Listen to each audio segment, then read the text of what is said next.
Hello दोस्तों, नमस्कार। मैं हूं आयुष और आप देख रहे हैं ऑनलाइन पार्टनर पाठशाला। आज मैं आप लोगों को खनिज और एस्क में जो आप लोग को कन्फ्यूजन होता है उसको आज क्लियर करेंगे। ठीक है, देखिए, हमारा साइंस पढ़ाने का एक ही मतलब है कि आपका जो दर्द है ना वर्ड के प्रति, शब्द के प्रति, उस दर्द को ख़त्म करना। क्योंकि इजी वे में सीखें, यदि आपको इस शब्द का मतलब यदि याद रह जाता है तो ऑटोमेटिक है कि आपका कॉन्सेप्ट क्लियर रहेगा। यदि क्लियर रहेगा तो आप हर चीज़ में अंतर, समानता क्या है, कैसे, हर चीज़ का परिभाषा आप लिख सकते हैं। जरूरी नहीं कि आपको याद करना पड़े, बस आपका समझ होना चाहिए उस शब्द के प्रति। ठीक है, चलिए देखते हैं। देखिए, सबसे पहले खनिज है। खनिज को आप आसानी से समझ सकते हैं, कोई नहीं भूलेगा, मगर भूलेगा कहाँ पे? अरे अयस्क। खनिज को आप अंग्रेजी में मिनरल्स कहते हैं। क्या कहते हैं? पता है, 5 धातु का अंगूठी पहनो तो उसमें 5 धातु जो है ना वही तो मिनरल्स है। और उसको जब आप हाथ में पहनते हैं तो जब खाना खाते हैं हाथ वगैरह वगैरह थोड़ा थोड़ा उसका कुछ न कुछ मात्रा आपका अंदर जाता है और काम कर लेता है। तो आप ये मत समझिएगा कि कोई भी ठोस पदार्थ हम लोग खा लिए और उसको पचा देंगे, नहीं। उस पृथ्वी के परत के नीचे जो भी पदार्थ दबा हुआ है और उसको यदि हम खोद के निकालते हैं तो उसको क्या कहते हैं? खनिज। वही चीज़ हम यहाँ पे लिखे हैं। देखिए, पाए जाने वाले ठोस पदार्थ को खनिज कहते हैं। ठीक है, अब देखिए, खनिज में जब निकालते हैं तो उसमें अशुद्धियाँ बहुत ज़्यादा रहता है। तो यहाँ पे देखिएगा, आपको दिखाते हैं। यदि देखिए, मान के चलिए भैया कि खदान है आपका। क्या है? खदान है। खदान है और इसी खदान में कौन सी है? खनिज है। क्या है?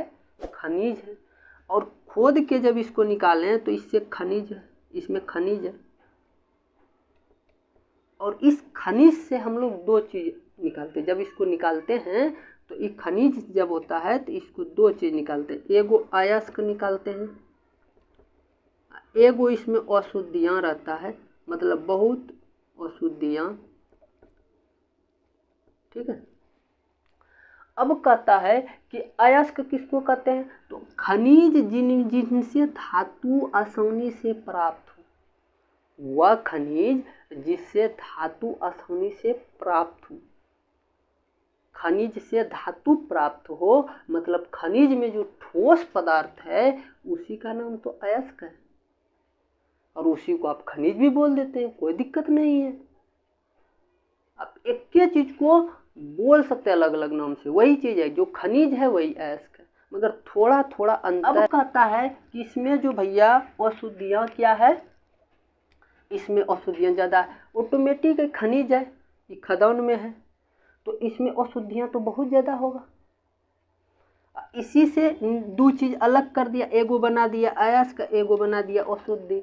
अब देखिए, इसमें अशुद्धियाँ कम हो गया। अब इससे धातु की मात्रा इसमें कम होगा। ऑटोमेटिक है, बहुत बड़ा खनिज है, खदान बहुत बड़ा, उससे खनिज निकाले बहुत ज़्यादा निकला। उसमें अब धातु की मात्रा हम प्राप्त करने, उसमें धातु की मात्रा है, धातु की मात्रा उसमें है, मगर कितना है? कम है। मेहनत के अनुसार कम है। जितना हम खर्च करेंगे उसके मुकाबले वो कम है। अब उस कम है तो कहता है कि चलो उसको काहे करेंगे, उसमें धातु काहे ढूंढे। खनिज को 2 भाग में बांट लेते हैं, एगो अशुद्धि का अलग कर लेते हैं, एगो अयस्क को कर लेते हैं। कहता है अयस्क से निकाल लो धातु। ठीक है, तो इसीलिए कहता है अयस्क में धातु ज़्यादा होता है। धातु प्राप्त करना कठिन है। अब इसमें मान के चलिए कि भाई 100 kg का है, मेरा बात समझिएगा, 100 kg का खनिज है, एकदम रियली समझिएगा। इसमें अयस्क जो आपका है, अयस्क है आपका, इसमें निकला 50 kg और ये अशुद्धि निकल गया 50 kg। यदि आपको हम बोलें कि धातु आपको प्राप्त करना है तो धातु इससे आसान होगा आपको प्राप्त करना कि इससे आसान होगा प्राप्त करना? तो धातु इसमें भी है तो आसान, यानी 100 kg को आप कीजिएगा तोड़ फोड़, चेक चाक,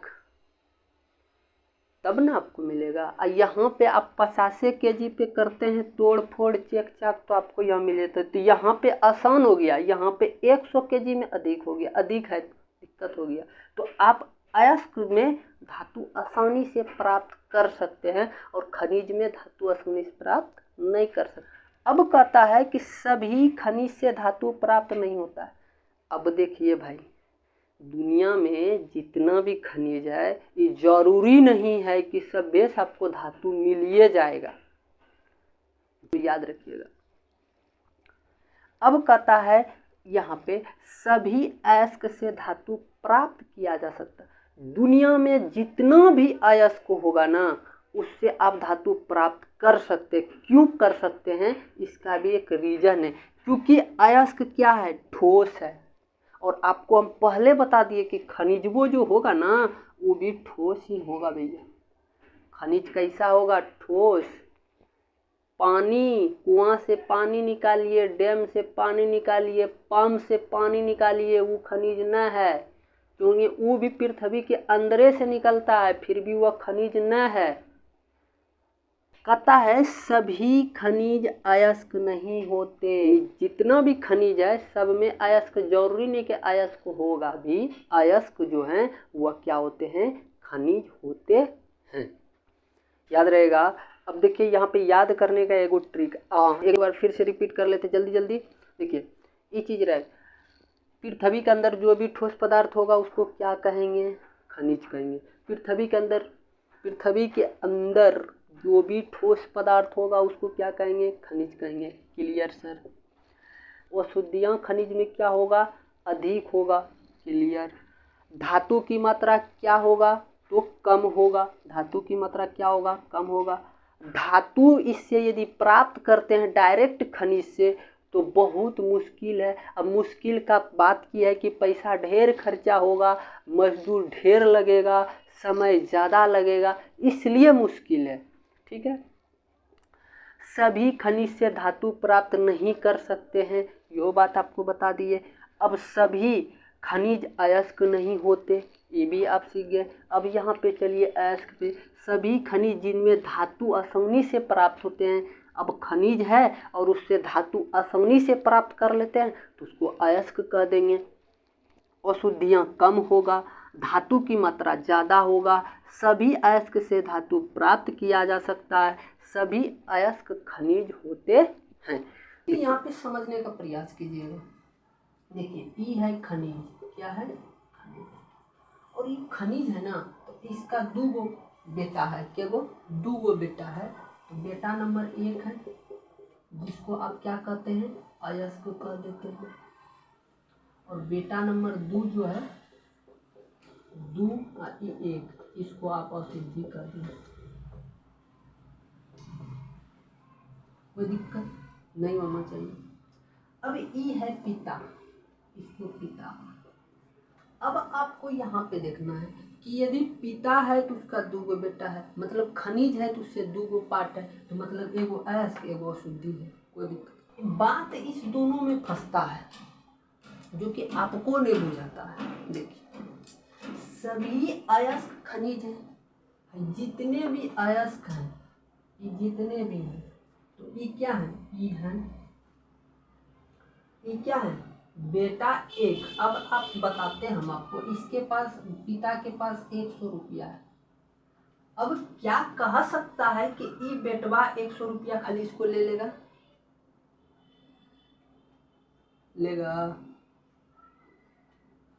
बोलिए कि इसके पास 100 है तो इसको 50-50 तो देना होगा ना, 50-50 दिया भी, जब भी देगा तो 50-50 देगा, क्योंकि दोनों को बराबर देगा, कोई दिक्कत नहीं। अब ई बेटा कहता है, ई बेटा कहता है कि ई अयस्क कहता है कि खनिज हम हैं, सभी अयस्क जो है, जितने भी अयस्क हैं इसका ई है, खनिज है, क्योंकि इसी से निकला है तो इसका ही होगा कि दूसरे का होगा, नहीं होगा।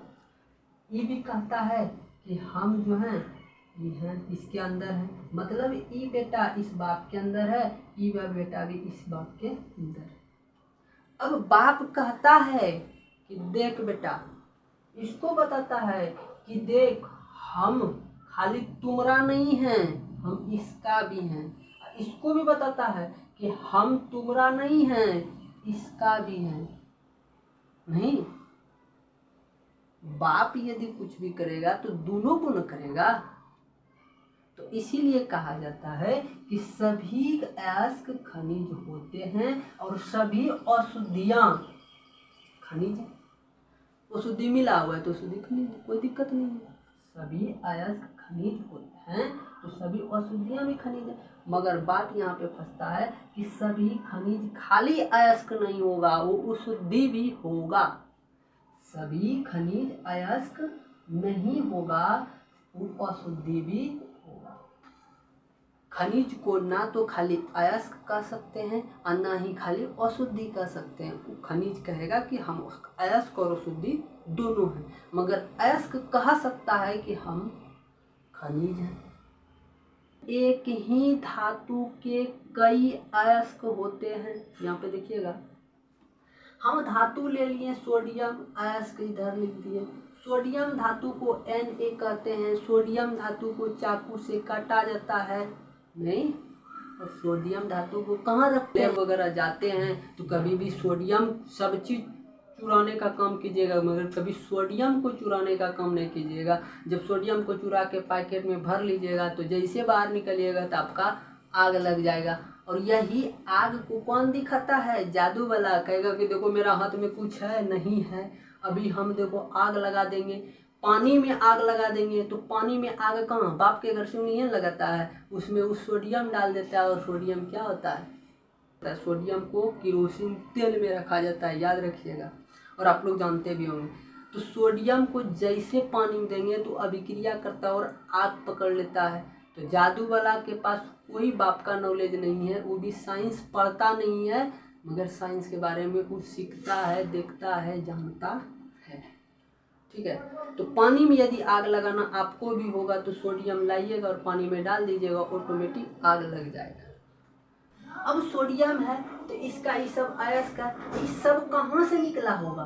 तो खनिज से नहीं निकला होगा भाई, ये सब खनिज के अंदर ही होगा। हाँ, अब देखिए अलग अलग खनिज है तो उसका अलग अलग अयस्क भी होगा। पहला निकला Chile saltpetre. Chile saltpetre अयस्क है और कैसा है? ठोस है। उससे क्या बन गया? उससे क्या बनाया गया? सोडियम उससे बना। उसके बाद ट्रोना नाम का अयस्क निकला, अयस्क, उससे भी क्या बन सकता है? सोडियम बन गया। उसके बाद साधारण नमक साधारण नमक यानी कॉमन साल्ट जिसको आप बोलते हैं, उससे भी आप सोडियम बना सकते हैं या निकाल सकते हैं, कोई दिक्कत नहीं है। क्या ऐसा होता है ना, सोडियम में ऐसो NaCl होता है तो सोडियम है तो उससे क्या निकाल गया? साधारण नमक यदि आपके पास है तो उससे सोडियम निकाल गया। उसके बाद है बोरेक्स। बोरेक्स भी अयस्क है, उससे भी आप सोडियम निकाल सकते हैं। नहीं, अब है बॉक्साइड। ये बॉक्साइड अयस्क है, इससे क्या निकला? एल्युमिनियम बन गया। कोर्डम है जिसको आप नीलम भी कहते हैं, कोर्डम को क्या कहते हैं? कोर्डम अयस्क है। किसका अयस्क है? एल्युमिनियम का है। इससे क्या बना? एल्युमिनियम बना होगा, तभी तो एल्युमिनियम का ही अयस्क है। और इसी का नाम है नीलम। नीलम याद रख सकते हैं, बहुत इंपॉर्टेंट है। कोर्डम किसी को याद नहीं रखता, आप कहिए नीलम। नीलम तो आप सब जानते हैं कि आप लोग को कितना बढ़िया नीलम लगती होगी। ठीक है, उसके बाद एक क्रोयोलाइट। क्रोयोलाइट भी क्या अयस्क है और उससे क्या बनता है? धातु बनता है जिसका नाम एल्युमिनियम है। उससे है एल्यूनाइट। एल्यूनाइट भी अयस्क है, उससे क्या बनता है? एल्युमिनियम बनता है। उससे है फेल्सपार। फेल्सपार से भी आप क्या बना सकते हैं? एल्युमिनियम बना सकते हैं। इसी तरह कई धातु हैं और वह धातु के कई अयस्क भी हैं। एक धातु के कई अयस्क होते हैं और उससे हम लोग इस सब को आपको सीखना पड़ता है। अगले दिन अगला टॉपिक, इसीलिए आप लोग बने रहिएगा और वीडियो को लास्ट तक देखिएगा।